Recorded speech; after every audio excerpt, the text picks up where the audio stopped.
Hello, my name is Joshua Paulison.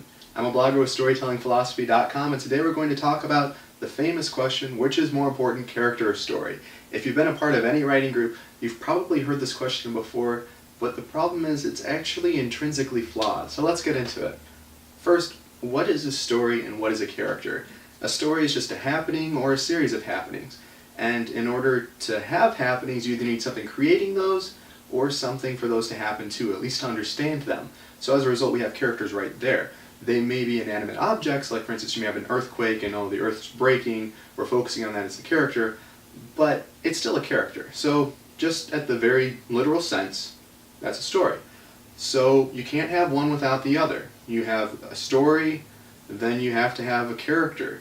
If you have a character, then really like to have any understanding of it at all, you need to see them respond to something, you need to see something happen. So, which is more important, character or story? This question is asking inside of a story, which is more important, character or story. So let's just rewind a little bit. Let's ask it that way. Which is more important inside of a story, character or story? For one thing, you're saying that a story is self-contained, which is already sort of confusing. You're saying that a story contains a story, and some people might say the word plot, but really it means the same thing, because story is events or a series of events, plot is event or a series of events. So meaning really doesn't change at all. So let's look at this kind of from a real life perspective. Which is more important, a person or their experiences? I would argue that people have intrinsic value that their experiences do not. However, you cannot understand those people without seeing them respond to something or getting to know them through events, through story.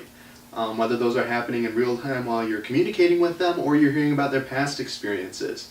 So without the story, we can't know characters, but you can't have a story without characters, so they're intrinsically connected. They're both essential to this piece, so saying that which is more important, it's like, well, you need them both. So let's get on to the next question, which is what people are usually asking when they say which is more important, character or story. Is it acceptable to hurt character to help story, or should I hurt story to help character? This question makes a terrible assumption that by hurting one you can help the other. If a story is about the characters and you hurt the characters, then the story's not going to really progress that well. The story's going to be hurt. If you have the story weaker because you want to show characters or you think that that'll help the characters, you're not going to get to know the characters as well because your story is weaker. A good story helps us get to know the characters, and good characters carry along the story to where it needs to be. They're just pieces of the same puzzle. Right here I've got a little graph that shows really what a story is. And you'll see right here we've got time passing, and by the way you can download an image of this on StorytellingPhilosophy.com for free.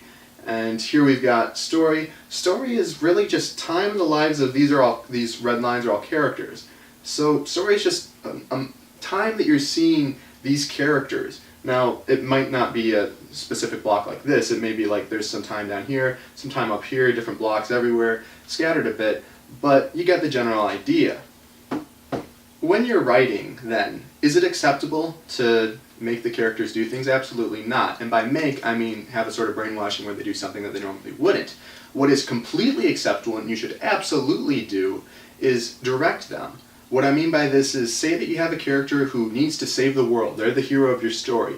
Unfortunately, where their character's at, they won't take the last step that's needed for the world to be saved, and so the story, if it is going to be told truthfully as it is right now, the world will plunge into chaos, and you probably don't want that ending.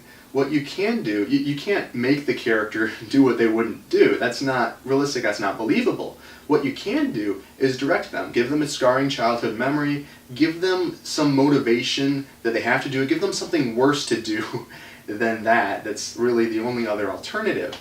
Let's say, for instance, that the heroine has a brother, and that brother is her only confidant.